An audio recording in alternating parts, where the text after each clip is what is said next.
तो मेरे प्यारे दोस्तों, फिर से मेरे वीडियो को चालू कर रही हूँ, स्टार्ट कर रही हूँ। आप लोग जुड़े रहिए मेरे साथ और देखते रहिए मेरी मन की बात।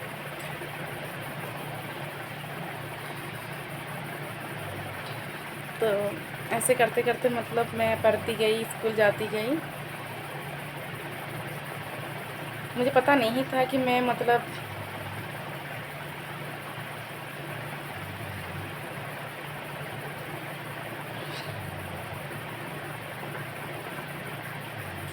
पढ़ पाऊँगी और पास कर पाऊँगी। किसी भी तरह करके जो कैसे तैसे करके जैसे तैसे करके जो पास करती गई क्लास में। 7 के बाद जैसे 5 से 6, 6 में 6 के बाद 7, 7 से 8, 8 से 9, 9 तक भी उठ गई, 9 क्लास तक भी। पर मेरे खर्चे उठाने के लिए बहुत दिक्कत होते थे पढ़ाई के लिए। 9 पर मैं पढ़ती थी उसी सर के पास ही।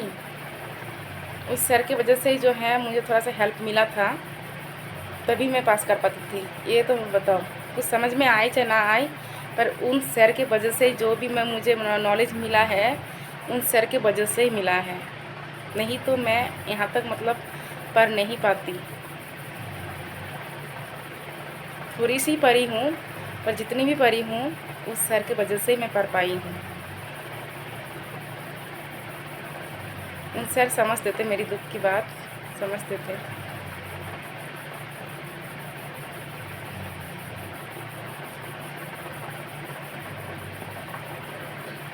तो वो सर तो थे मैथ का सर थे, मैथ सब्जेक्ट का ही पढ़ाते थे। फिर बाद में जब हमारा पेपर चालू होता था, उसके पहले हमें हर सब्जेक्ट का ही जो है टेस्ट लेते थे ट्यूशन में। इतना अच्छे हैं।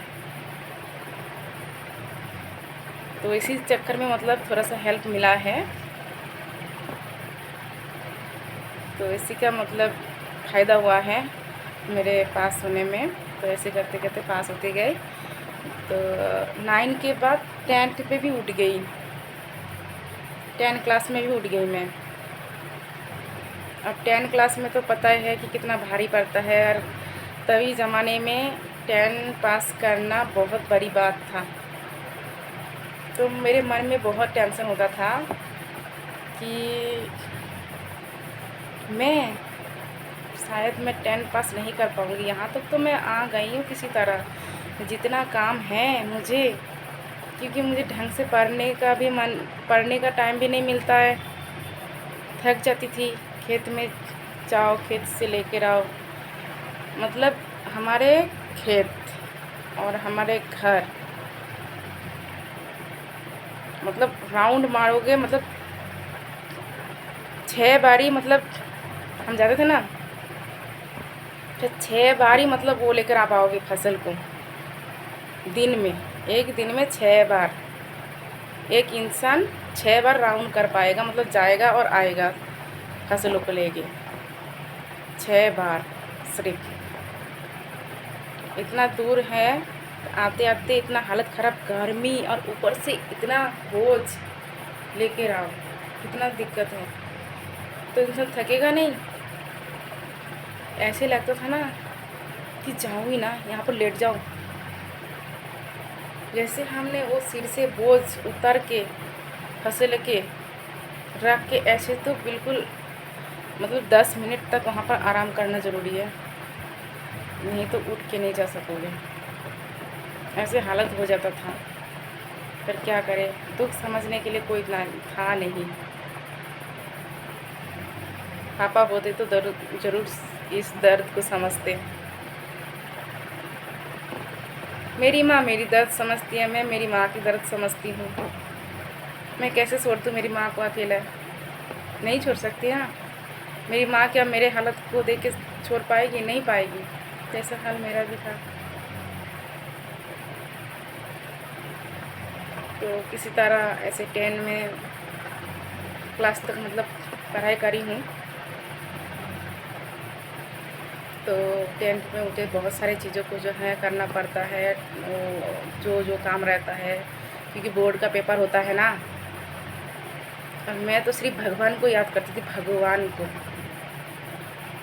इसके अलावा मैं भगवान से हाथ जोड़ करती थी, हे प्रभु मेरे लिए तुम ही हो, आप ही हो सब कुछ मेरा पार कराने के लिए। जो भी करोगे आप ही करोगे, मुझे पास करा देना। इस छोटे दिमाग वाले जैसे भी हो, उतना बुद्धि नॉलेज नहीं है, बस भगवान से मांगना ही पड़ता था कि मुझे पास करा दो।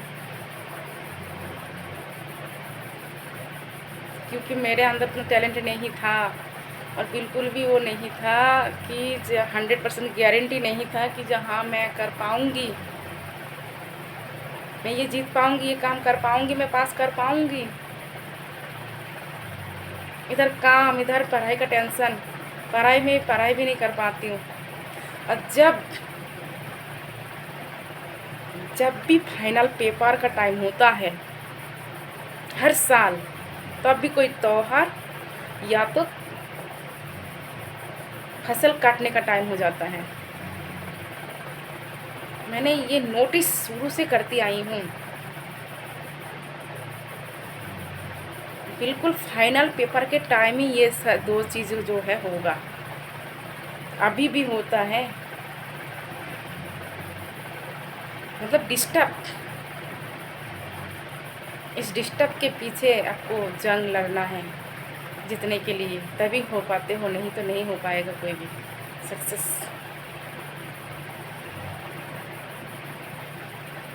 मेरे अंदर बहुत डर था, पता नहीं मेरे साथ क्या होगा, पता नहीं मेरे साथ क्या होगा, मैं क्या करूँगी, मैं फेल हो जाऊँगी। बहुत डर अंदर था। फिर काम ऐसे करते करते किसी तरह पेपर हुआ।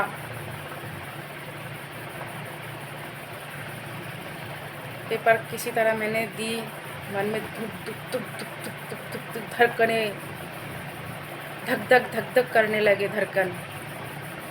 जब पेपर देने गई थी ना, मैं तो रोती थी, शरीर कांपने लगे, घबराहट सी होने लगा। पहली बार उस पेपर का, बोर्ड का पेपर के लिए जो हम गए थे, मेरा शरीर बिल्कुल कांप रही थी, मैं घबराहट से, ऐसे अंदर में डर था। भगवान को याद करती थी।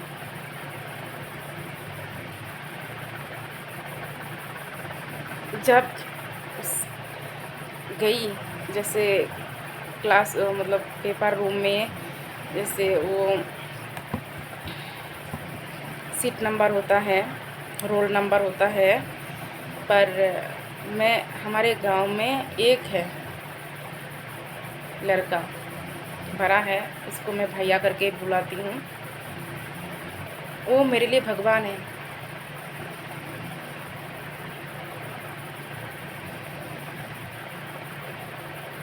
वो मुझे हेल्प किया। मैं ये बोलना भूल गई हूँ, जब मेरा पेपर मतलब होने वाला था, जब तैयारी कर रही थी कि मैं टेंथ का पेपर दूंगी, तो उन्होंने खुद ही आके पूछते थे कि तुम कौन सी क्लास में पढ़ते हो, तुम तो मतलब ये बोर्ड का पेपर है ना तेरा, हाँ, तो तुम ना टेंशन मत लेना, मैं हूँ ना, कुछ भी प्रॉब्लम हो मुझे बोलना, मैं तुम्हारी हेल्प करूँगी। और तुम जो जाओगे पेपर देने के लिए, तो कौन जाएगा? तो मेरी मम्मी को चाची करके बोलती थी, क्या मेरी चाची जाएगी क्या? मेरी मम्मी कैसे जाएगी, मेरी मम्मी तो कुछ आता नहीं है ये सब चीज़ें वगैरह, खेत में जाएगी या क्या मेरे साथ जाएगी, और उसको ले जाना ना ले जाना एक ही बराबर है, तो तुम टेंशन मत लेना, मैं हूँ ना, मैं पेपर देने जाओगे मैं जाऊँगा। तो उन्होंने साथ में गए थे, उन्होंने मेरा रूम ढूंढ के दिए थे। मेरा भाई तो है, पर मेरे भाई इन चीज़ों में उतना दिलचस्पी नहीं है, पढ़े ना पढ़े कोई मतलब नहीं।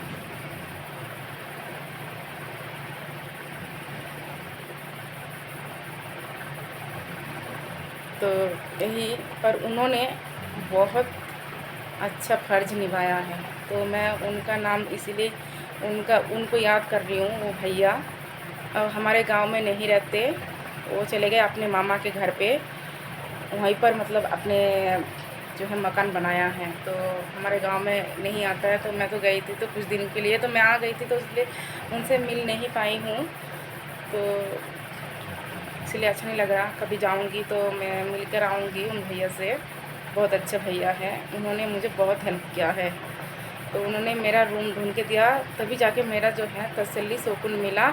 और ये भी दिखा दिया कि इससे मतलब ये जो है तुम्हारा रोल नंबर है, इस रूम में बैठोगे तुम। क्योंकि मेरे अंदर इतना टैलेंट नहीं था, मैं तो डर के मारे काँप रही थी, रो रही थी।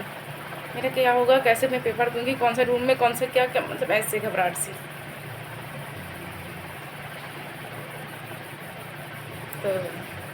तो फ्रेंड, अब जो है इस पार्ट को यहाँ तक ही है, दूसरी पार्ट में फिर मिलूँगी।